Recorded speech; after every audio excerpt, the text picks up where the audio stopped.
ሰላም ጤና ይስጥልን የተወደዳችሁ የገበያ ሚዲያ ተከታዮቻችን የዕለተ እሁድ ነሐሴ 3 ቀን 2018 ዓ.ም ለዕለቱ የመረጥናቸው አዳዲስ ሀገራዊ እንዲሁም ዓለም አቀፋዊ የቢዝነስ ዘገባዎቻችንን ይዘንላችሁ ቀርበናል። የዜና ዘገባችንን ስፖንሰር ያደረገልን አጋራችን ደግሞ የሮሃ ፎሬክስ ቢሮ ነው። በዜና ዘገባችን ላይ የሮሃ ፎሬክስ ቢሮን የዕለቱን የምንዛሬ ተመን እናጋራችኋለን። በቅድሚያም አርዕስቶቹን በኢትዮጵያ የሚገኘው ባንክ የተሳሳተ ሪፖርት በማቅረብና ያልተገባ የወለድ ምጣኔ በመክፈል እንዲሁም ሌሎች ጥሰቶች የኢትዮጵያ ብሔራዊ ባንክ እርምጃዎችን ወስዶበታል። የባንኩ ፕሬዝዳንት ላይም የ5 ዓመት እግር ተጥሏል። በዝርዝር የምናደርሳችሁ ይሆናል። በመርካቶ ቅጠል ተራ በእሳት ቃጠሎ ከፍተኛ ውድመት ደርሶበት የነበረው ስፍራ በመልሶ ማልማት ፕሮጀክት በጥሩ ደረጃ ላይ እንደሚገኝ ተገልጿል። ሙሉ መረጃውን በዝርዝር የምናደርሳችሁ ይሆናል። የመከላከያ ሰራዊት ፋውንዴሽን ከኤምሬትስ የሪል ስቴት አልሚ ኩባንያ ጋር የመኖሪያና ንግድ ልማት ፕሮጀክት ጀምሯል። ሙሉ መረጃውን አደርሳችኋለን። የአሜሪካ የአየር በረራ ተቆጣጣሪ ባለስልጣን ቦይንግ ኩባንያ በማክስ 737 አውሮፕላኖች ዋና አካል ላይ ስንጥቅ መኖር አለመኖሩን በአስቸኳይ እንዲመረመር አዟል። በዝርዝር እንመለከተዋለን። አሜሪካ የማዕድን የበላይነቷን ለማረጋገጥ $400 ሚሊዮን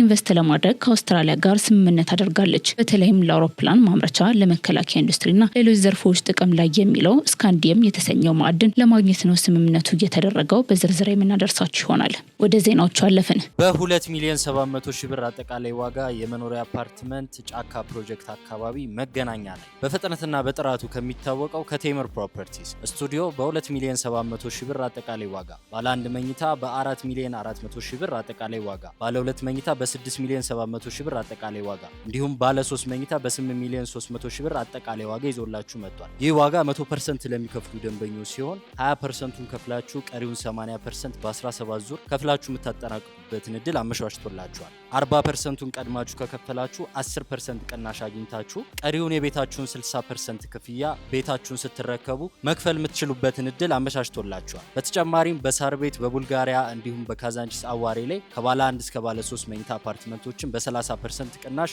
ማግኘት ይችላሉ። የንግድ ሱቅ ለምትፈልጉ ደንበኞች ከ500 ሺህ ብር ጀምሮ ቅድመ ክፍያ በቃሊቲ፣ በቡልጋሪያ እና በሳር ቤት የንግድ ሱቅ አማራጮችን ማግኘት ይችላሉ። ለበለጠ መረጃ በ0957 030277 ይደውሉ። ቴምር ፕሮፐርቲስ።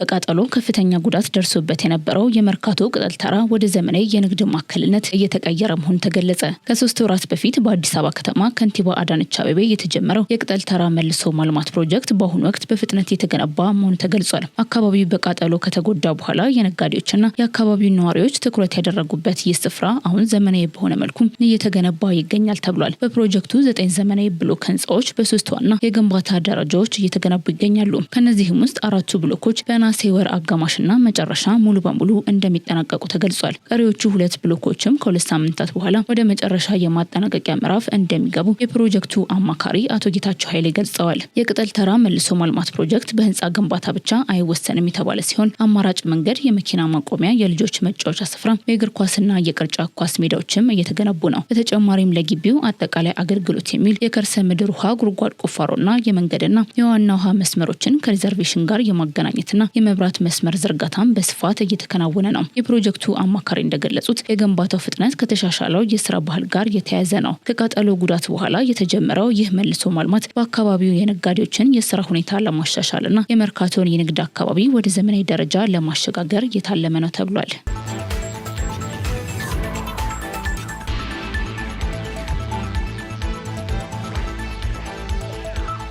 በግሎባል ባንክ ተፈጸሙ የተባሉ ጉልህ ጥሰቶች ላይ የብሔራዊ ባንክ እርምጃዎችን ወሰደ። የኢትዮጵያ ብሔራዊ ባንክ በግሎባል ባንክ ኢትዮጵያ ውስጥ ተፈጥረዋል የተባሉ ችግሮችን ሲመረምር ቆይቶ የባንኩ ፕሬዝዳንት በየትኛውም የፋይናንስ ተቋም ውስጥ እንዳይሰሩ ማገዱና የባንኩን የቦርድ አባላት ለአስቸኳይ ስብሰባ መጥራቱ ተገልጿል። ግሎባል ባንክ ኢትዮጵያ ውስጥ የተፈጠሩ የተለያዩ ችግሮችን ሲመረምር ቆየው የኢትዮጵያ ብሔራዊ ባንክ ባገኘው የምርመራ ውጤት ላይ ተመስርቶ ውሳኔ ማሳለፉ የታወቀ ሲሆን ከውሳኔዎቹም አንዱ የባንኩ ፕሬዝዳንት በሆኑት ዶክተር ተስፋዬ ቦሩ ላይ የጣለው እግድ ተጠቃሽ ነው። ሪፖርተር ጋዜጣ ምንጮችን ዋቢ አድርጎ እንዳስነበበው በግሎባል ባንክ ኢትዮጵያ ውስጥ ተፈጥረዋል ለተባሉ ችግሮች በዋነኛነት ተጠያቂ ናቸው ተብለው ከተዘረዘሩ የባንኩ ከፍተኛ የስራ ኃላፊዎች መካከል አንዱ የባንኩ ፕሬዝዳንት ናቸው። የኢትዮጵያ ብሔራዊ ባንክ በግለሰቡ ላይ የ5 ዓመት እግድ ከመጣሉ አስቀድሞ የግሎባል ባንክ ቦርድ ግለሰቡን ከባንኩ ፕሬዝዳንትነት በማንሳት የራሱን እርምጃ ወስዶ እንደነበር ታውቋል። ዶክተር ተስፋዬ በአሁኑ ወቅት በሀገር ውስጥ የሌሉ መሆኑን የጠቆሙት የሪፖርተር ምንጮች የኢትዮጵያ ብሔራዊ ባንክ በባንኩ ውስጥ ተፈጥረዋል የተባሉ ችግሮችን ለማጥራት ረዘም ላለ ጊዜ ምርመራ ሲያካሄድ የቆየ መሆኑን ተጠቁሟል። በዚህም እስካሁን ባለው ሁኔታ ከባንኩ ፕሬዝዳንት ውጪ ተጠያቂ የተደረጉ ሌሎች አመራሮች አለመኖራቸው ተገልጿል። ነገር ግን የግሎባል ባንክ ኢትዮጵያ ቦርድ በባንኩ ውስጥ ተፈጥረዋል ለተባሉ ችግሮች ተጠያቂ ናቸው ያላቸውን የባንኩን ፕሬዝዳንት ጨምሮ 17 ከፍተኛ አመራሮችን ከስራ በማገድ በምትካቸው አዳዲስ አመራሮችን መመደቡን ተናግሯል። ከዚህ ባሻገር አንድ የባንኩ የቦርድ አባል ከኃላፊነታቸው እንዲነሱ ማድረጉን ጠቁሟል። በባንኩ ውስጥ ተፈጠሩ የተባሉትና በኢትዮጵያ ብሔራዊ ባንክ ምርመራ የተለያዩ ችግሮች በርካታ መሆናቸው ተጠቁሟል። ከነዚህም መካከል የረጅም ጊዜ ተቀማጭ ገንዘብ ጋር በተያያዘ ተፈጠረ የተባለው ችግር አንዱ ሲሆን ባንኩ ከተለያዩ ተቋማትና ግለሰቦች ለሰበሰበው ለረጅም ጊዜ የማይንቀሳቀስ ተቀማጭ ገንዘብ ከባንኩ አሰራር ውጪ ያልተገባ ከፍተኛ የወለድ ምጣኔ ለመክፈል መስማማቱና በስምምነቱ መሰረትም ወለድ ክፍያውን በመፈጸም በባንኩ ጥቅም ላይ ጉዳት ደርሷል መባሉ ተነስቷል። ከዚህ በተጨማሪም ከአስቀማጭ ደንበኞች ጋር በመመሳጠር አስቀማጮች ሊከፈላቸው ከሚገባው የተቀማጭ ገንዘብ ወለድ ምጣኔ በላይ በመክፈልም ጭምር ህገወጥ ተግባር መፈጸሙ ተነግሯል። ባንኩ ለረጅም ጊዜ ተቀማጭ ገንዘብ የተጋነነ የወለድ ክፍያ ሲከፍል የነበረ ከመሆኑ ባሻገር አንድ የባንኩ ደንበኛ በዚህ ያልተገባ መንገድ ሲያገኝ የነበረውን የተጋነነ ወለድ ለብድር ዕዳ መክፈያነት መዋሉ እንደተደረሰበትና ይህንን የሚያስረዳ የሰነድ ማስረጃ ለኢትዮጵያ ብሔራዊ ባንክ መቅረቡ ተጠቁሟል። ባንኩ ላይ ተገኘ የተባለው ሌላው ችግር የተሳሳተ ሪፖርት ከማቅረብ ጋር የተያያዘ ሲሆን እንደ ምሳሌ የተጠቀሰውም የባንኩ የተመላሽ የብድር መጠን ወደ 20 በመቶ አካባቢ ደርሶ በባንኩ ሪፖርት የተደረገው ግን ከዚያ በታች ሆኖ መገኘቱ ነው ተብሏል። ይህንን ተከትሎም ባንኩ ሁኔታዎችን እስኪያስተካክል ድረስ የረጅም ጊዜ ተቀማጭ ገንዘብ እንዳይቀበል በኢትዮጵያ ብሔራዊ ባንክ እንደተወሰነበት ተነስቷል።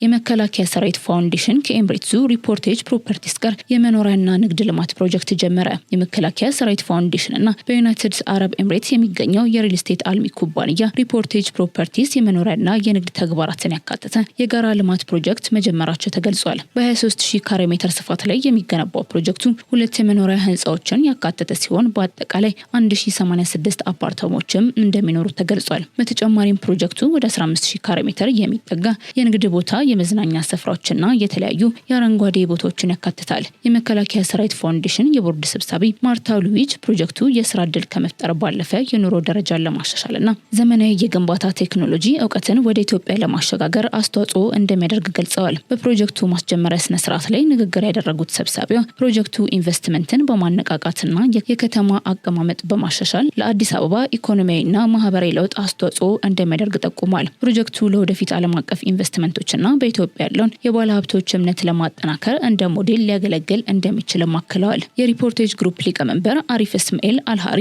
ኢትዮጵያ እጅግ ትልቅ አቅም ያላት ሀገር ናት ሲሉ ገልጸው ኩባንያቸው የልማት ስራዎች የኢትዮጵያን እድገት ለመደገፍ ቁርጠኛ መሆኑን ተናግረዋል። የሁለቱ ተቋማት ትብብር በኢትዮጵያና በዩናይትድ አረብ ኤምሬት መካከል እየጨመረ ያለውን የኢኮኖሚና የኢንቨስትመንት ትብብር የሚያሳይ መሆኑን ተገልጿል። ሪፖርቴጅ ፕሮፐርቲስ በ25 ሀገራት የሚንቀሳቀስ ሲሆን በዓለም ዙሪያ ወደ 15000 የሚጠጉ ሰራተኞችን አሰማርቶ ይሰራል። ኩባንያው እስካሁን ከ55000 በላይ የመኖሪያ ክፍሎችን ማስረከቡንና 45000 የሚጠጉ ክፍሎች በአሁኑ ወቅት በልማት ላይ እንዳሉ የኩባንያ ዋና ስራ አስፈጻሚ ገልጸዋል።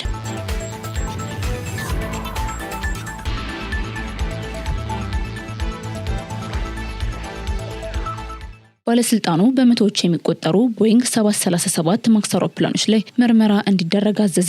የአሜሪካን የፌዴራል አቪዬሽን ባለስልጣን FAA በመቶዎች የሚቆጠሩ የቦይንግ 737 ማክስ አውሮፕላኖች ላይ ስንጥቅ እንዳለባቸውና እንደሌለባቸው ምርመራ እንዲካሄድ አዟል። የባለስልጣኑ ትዕዛዝ የወጣው በአንዳንድ የቆዩ የቦይንግ 737 አውሮፕላኖች ላይ ስንጥቅ መገኘቱ ከተዘገበ በኋላ ነው። በመስከረም 10 ቀን 2026 ተግባራዊ የሚሆነው ይህ ትዕዛዝ በ3 የ737 ማክስ ሞዴሎች ላይ ይመለከታል። እንደ ተቋሙ ገለጻ በትዕዛዙ የሚሸፈኑ አውሮፕላኖች ቁጥር 471 የሚደርስ ሲሆን ይህ እርምጃ የተወሰደው አሳሳቢ አደጋዎችን ለመቀነስ መሆኑም ተገልጿል። እስካሁን ድረስ በተደረገ ማጣራት በእነዚህ የ737 ማክስ ሞዴሎች ላይ ስንጥቅ ያልተገኘ ቢሆንም ባለስልጣኑ ባለፈው ህዳር ባቀረበው የትዕዛዝ ረቂቅ ላይ በቆዩ የኔክስት ጄኔሬሽን 737 አውሮፕላኖች የፊት ተሸካሚ ማጠናከሪያ ክፍል ላይ ስንጥቅ መኖሩን የሚያሳዩ ሪፖርቶች እንደደረሱት ገልጿል። ተቋሙ እንደገለጸውም የ737 ማክስ አውሮፕላኖች ከቆዩት ሞዴሎች ጋር ተመሳሳይ ዲዛይን ዲዛይንና የማምረቻ ሂደት ስላላቸው ለተመሳሳይ ስንጥቅ ችግር ሊጋለጡ ይችላሉ ተብሏል። አስተዳደሩ ችግሩ በአግባቡ ካልተመረመረና ካልተስተካከለ የአውሮፕላኑ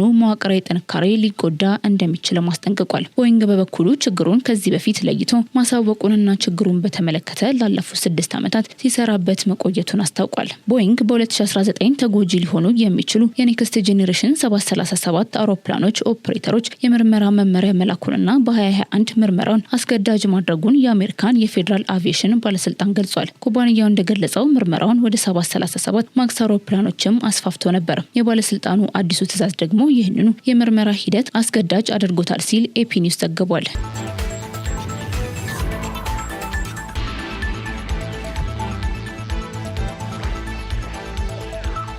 አሜሪካ ከቻይና ጋር ባላት በወሳኝ ማዕድናት ውድድር $400 ሚሊዮን ኢንቨስት ለማድረግ ስምምነት ላይ ደረሰች። አሜሪካ ቻይና በአቅርቦትና በማቀነባበር የበላይነት የያዘችውን አንድ ወሳኝ ማዕድን ለማግኘት ወደ አውስትራሊያ አቅጣጫዋን አዙራለች ተብሏል። የአሜሪካ መከላከያ መስሪያ ቤት ፔንታገን በአውስትራሊያ በሚገኘው የስካንዲየም ማዕድን ፕሮጀክት ላይ $400 ሚሊዮን የሚደርስ የብድር ድጋፍ ለማድረግ መወሰኑን አስታውቋል። ይህን ለየት የሚያደርገው $400 ሚሊዮን ባሻገር ከጀርባው ያለው የአሜሪካና ቻይና የወሳኝ ማዕድናት ውድድር መሆኑ ተጠቅሟል።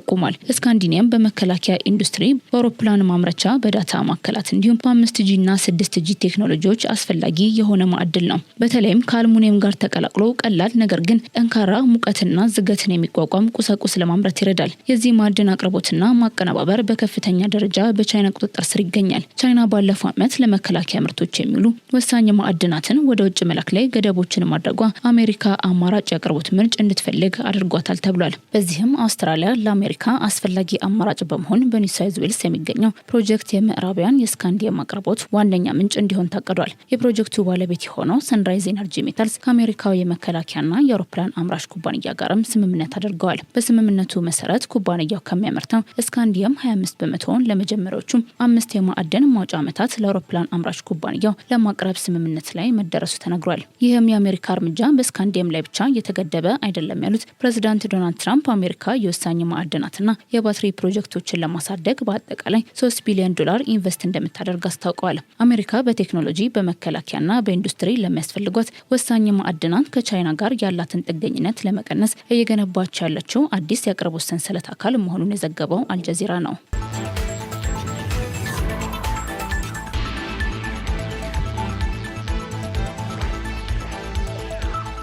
በመጨረሻም የሮሃ ፎሬክስ ቢሮ የዕለቱን የውጭ ምንዛሬ ተመን እናጋራቸዋለን። በዚህም የአሜሪካን ዶላር በ178 ብር ከ11 ሳንቲም እየተገዛ በ118 ብር ከ67 ሳንቲም እየተሸጠ ይገኛል። የእንግሊዝ ፓውንድ በ230 ብር ከ4 ሳንቲም እየተገዛ በ234 ብር ከ64 ሳንቲም እየተሸጠ ይገኛል። ዩሮ በ199 ብር ከ65 ሳንቲም እየተገዛ በ203 ብር ከ64 ሳንቲም እየተሸጠ ይገኛል። የስዊስ ፍራንክ በ215 ብር ከ70 ሳንቲም እየተገዛ በ220 ብር ከ1 ሳንቲም እየተሸጠ ይገኛል። የደቡብ አፍሪካ ራንድ በ9 ብር ከ14 ሳንቲም እየተገዛ በ9 ብር ከ32 ሳንቲም እየተሸጠ ይገኛል። የአረብ ኤምሬትስ ድርሃም በ47 ብር ከ81 ሳንቲም እየተገዛ በ48 ብር ከ76 ሳንቲም እየተሸጠ ይገኛል። የአውስትራሊያ ዶላር በ115 ብር ከ60 ሳንቲም እየተገዛ በ117 ብር ከ91 ሳንቲም እየተሸጠ ይገኛል። የሳውዲ ሪያል በ46 ብር ከ40 ሳንቲም እየተገዛ በ47 ብር ከ32 ሳንቲም እየተሸጠ ይገኛል። የቻይና ዩዋን በ24 ብር ከ77 ሳንቲም እየተገዛ በ25 ብር ከ26 ሳንቲም እየተሸጠ ይገኛል። የካናዳ ዶላር በ21 ብር ከ25 ሳንቲም እየተገዛ በ123 ብር ከ67 ሳንቲም እየተሸጠ መሆኑን የሮሃ ፎሬክስ ቢሮ የውጭ ምንዛሬ ተመን ያሳያል።